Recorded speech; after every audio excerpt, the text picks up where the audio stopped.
வாழ்க அன்புடன் வளர்க நன்றி உணர்வுடன் மணிவண்ணன் பிரபஞ்ச குடும்பம்.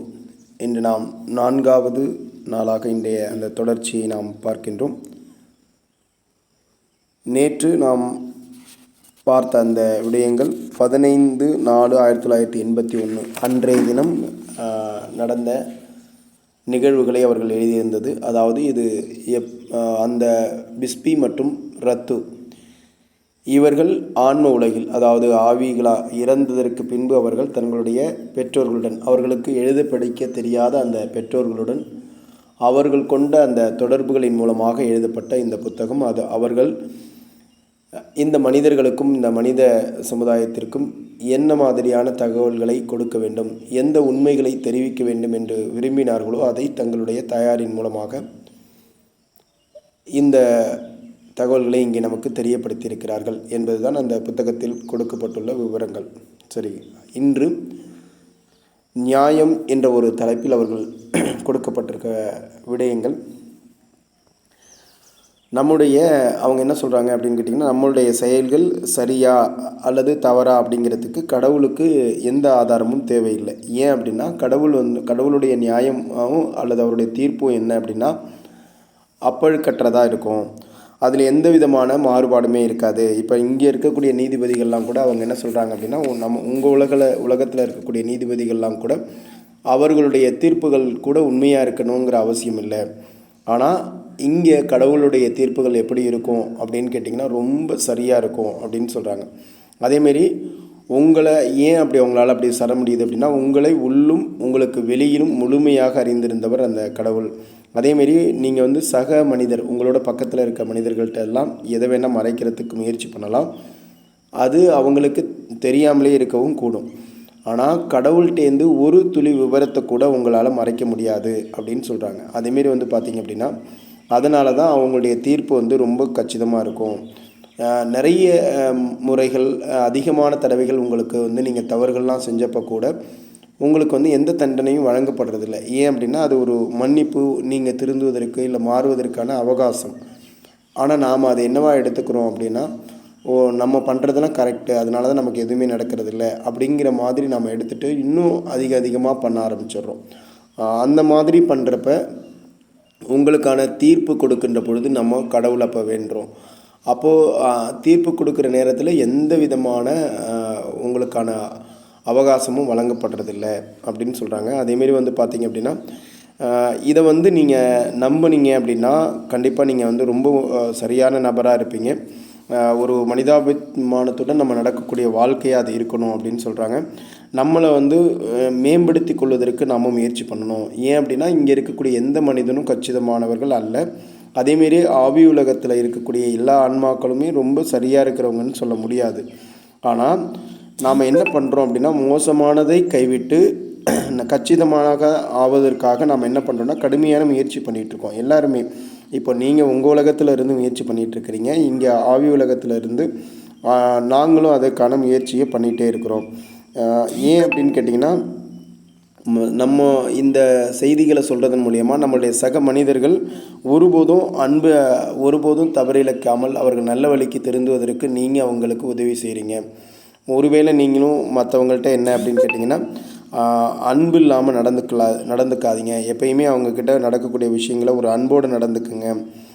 உங்களுடைய உண்மையான ஆழ் விருப்பம், நீங்கள் என்ன நினைக்கிறீங்க அப்படிங்கிறது ரொம்ப ரொம்ப முக்கியம். நீங்கள் ஆவி உலகத்திற்கு, அதாவது என்னென்னா, நீங்கள் ஏதாவது உங்கள்கிட்ட மாற்றம் கொண்டுட்டு வரணும் அப்படின்னு நீங்கள் நினச்சிங்க அப்படின்னா, நீங்கள் புவி உலகில் இருக்கும்பொழுதே உங்களுடைய மாற்றத்தை கொண்டு வந்துடுங்க. ஏன் அப்படின்னா, ஆவி உலகத்திற்கு வந்ததுக்கு பிறகு அது ரொம்ப மெல்லமாக நடக்கும். அங்கே இருக்கிற மாதிரி காலம் இங்கே கணக்கிடுவது கிடையாது. அதனால் உங்களுடைய முயற்சி, உங்களுடைய செயல்கள்லாம் ரொம்ப மெல்லமாக இருக்கும். அதனால் நீங்கள் எவ்வளோக்கு எவ்வளோ சீக்கிரமாக நீங்கள் நம்மளுடைய மனிதர்களாக இருக்கும் பொழுதே நம்ம நல்ல நிலைக்கு மாறணுமோ அதை அங்கேயே செஞ்சுடுங்க அப்படிங்கிறது தான் அந்த பிஸ்பி மற்றும் ரத்துவுடைய அறிவுரையாக இருக்குதுங்க.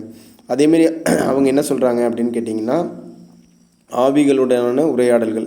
நாம் எல்லாருமே என்ன பண்ணுறோம் அப்படின்னா, நம்மளை மேம்படுத்துறதுக்கு முயற்சி பண்ணிகிட்ருக்குறோம். ஆவி உலக தளத்தில் அவங்க முயற்சிக்கிறாங்களாமா, நம்மளாம் இங்கேருந்து முயற்சிக்கணும் அப்படின்னு சொல்கிறாங்க.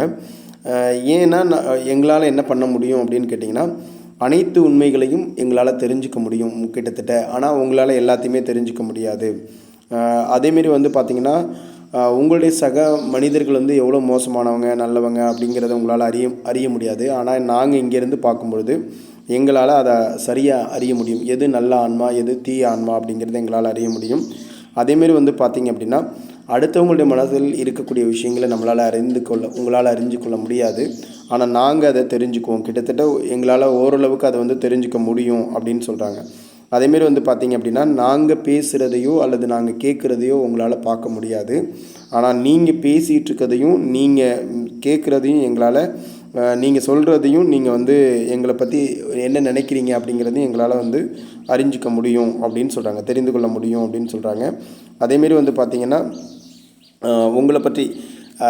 உங்களை பற்றி நீங்கள் தெரிஞ்சுக்கிறத விட எங்களால் இன்னும் கூடுதலாகவே தெரிஞ்சுக்க முடியும் அப்படின்னு சொல்கிறாங்க. அதேமாரி இதை ரொம்ப நீங்கள் இதெல்லாம் ரொம்ப இதாக இருக்குது அப்படின்னு நீங்கள் நினைக்காதீங்க. உண்மையிலேயே இது வந்து பார்த்திங்க அப்படின்னா என்னுடைய தாயார் மூலியமாக நாங்கள் இதை எழுதிட்டுருக்குறோம். அவர் வந்து ஒரு பக்கத்தில் இருந்த ஒரு நபரோட வந்து பார்த்திங்க அப்படின்னா ரொம்ப மோசமான ஒரு அபிப்பிராயம் வச்சுருந்தார். அவர் சரியில்லாதவர் அப்படின்னு சொல்லிட்டு. ஆனால் உண்மையிலேயே பார்த்தா அவர் ரொம்ப நல்ல ஆன்மா. நாங்கள் அவருக்கு அதை தெரியப்படுத்தணும் எங்களுடைய தாயாருக்கு. அதை ஒரு குறிப்பிட்ட காலத்தில் அதையே அவர் உணர்ந்துட்டார். அப்போ தான் நாங்கள் சொன்னதன் மேலே அவருக்கு ஒரு நம்பிக்கை வந்துச்சு. அதேமாரி நிறைய நபர்கள் வந்து அவர்கிட்ட பாசாங்க பண்ணிகிட்டு இருந்தாங்க. அவங்களெல்லாம் இவர் ரொம்ப உண்மை நம்பினார். ஆனால் நாங்கள் கண்டுபிடிச்சோம் அவங்கெல்லாம் மோசமான ஆன்மாக்கள் அப்படின்னு. அதையும் கூட நாங்கள் தெரியப்படுத்தினோம் அவங்கள்ட்ட. அதை ஒரு சில நாட்களில் அவங்களே அதை பற்றி விசாரணை பண்ணி அதை கண்டுபிடிச்சிருக்காங்க. அவர்கள் அப்படிப்பட்டவங்க தான் அப்படிங்கிறத தெரிஞ்சிருக்காங்க. ஸோ அப்போ தான் அவங்களுக்கு இன்னும் இது மேலே மிகப்பெரிய நம்பிக்கை வந்துச்சு அப்படின்னு சொல்லி இவங்க இங்கே குறிப்பிட்றாங்க. அதேமாரி வந்து பார்த்திங்க அப்படின்னா நீங்கள் உண்மையிலேயே ஆவி உலகத்தில் இருக்கக்கூடிய உங்களுடைய அன்புக்குரியவர்களோட உங்களால் பேச முடிஞ்சதுன்னா அவங்க உங்களுக்கு கண்டிப்பாக நல்ல வழியை காட்டுவாங்க. அவங்க நீங்கள் என்ன பண்ணணுங்கிறத சொல்லுவாங்க. யாரை நம்பலாம் யாரை நம்பக்கூடாது எல்லாமே உங்களோட ஆத்மார்த்தமாக அவங்க பேசுவாங்க. அதன் மூலியமாக உங்களால் சரியான வழியை தேர்ந்தெடுக்க முடியும் அப்படின்னு சொல்கிறாங்க. அதேமாரி வந்து இந்த கருத்து பரிமாற்றத்தின் மூலமாக தீய ஆன்மாக்களாக இருக்கிற இங்கே இருக்கக்கூடிய தீய ஆன்மாக்களாக இருக்கிறவங்க நல்ல ஆன்மாக்களாக மாறுவது மிக சாத்தியமானதாக இருக்கும். அது வந்து அதற்கான முயற்சி கடுமையாக தேவைப்பட்டாலும் நம்ம என்ன பண்ணணும் அப்படின்னு கேட்டிங்கன்னா அதை செயல்பட்டு அதை மாறுறதுங்கிறது ரொம்ப ரொம்ப முக்கியமானது. எனவே அதுக்கு வந்து நீங்கள் இந்த உலகத்தை விட்டு போன உங்களுடைய அன்புக்குரியவர்களோடு தொடர்பில் இருங்க அப்படின்னு சொல்கிறாங்க. சரிங்களா? அதுமாரி வந்து பார்த்திங்க அப்படின்னா இந்த பூலோக மக்கள் சில நேரங்களில் என்ன பண்ணுறீங்க அப்படின்னா இதையெல்லாம் நீங்கள் வந்து நம்ப மாட்டேங்கிறீங்க. முட்டாள்தனமாக அதை வந்து ஏற்றுக்க மாட்டேங்கிறீங்க. இப்படி ஒரு உலகம் இருக்குது, இப்படி எல்லாம் இருக்கிறத ஏற்றுக்கிறது இல்லை. ஆனால் உண்மையிலேயே என்ன அப்படின்னு கேட்டிங்கன்னா நீங்கள் வந்து என்ன பண்ணுறீங்கன்னா உங்களுக்கு பக்கத்துலேயே ஒரு கோப்பை நிறைய மகிழ்ச்சி இருந்தால் கூட அதை நீங்கள் வந்து துன்பமாக தான் பார்க்குறீங்க, விஷமாக தான் பார்க்குறீங்க. அதனால் இதெல்லாம் ஏற்றுக்கிறது இல்லை. அப்படிப்பட்ட ஒரு நம்பிக்கையை ஏன்னா அப்புறமா வந்து நீங்கள் இங்கே வந்ததுக்கு பிறகு தான் அதை உணர்றீங்க. ஐயோ நான் வந்து இதெல்லாம் நம்பாமல் இருந்துட்டேனே அப்படின்னு. அதுக்கப்புறம் நீங்கள் உணர்றதுனால எந்த புண்ணியமும் இல்லை. அதனால் இப்போ அங்கே இருக்கிறப்பே இதை உண்மையாக உணர்ந்து ஒரு நியாயம் அப்படிங்கிறது வந்து பார்த்திங்க அப்படின்னா அதேமாரி நீங்கள் எந்த தர்ம காரியங்கள் செஞ்சாலும் அதோட உள்நோக்கம் என்ன அப்படிங்கிறது கண்டிப்பாக கடவுளுக்கு தெரியுங்க. அதுக்கு ஏற்ப தான் உங்களுக்கு பலன் கிடைக்கும். அப்போ நீங்கள் என்ன உங்களுக்குள்ள ஒவ்வொரு செயல்களுக்கு பின்னாடியும் உங்களுடைய உள்நோக்கம் இருக்குதோ அதற்கான பலன் வந்து நமக்கு கிடைக்கும்.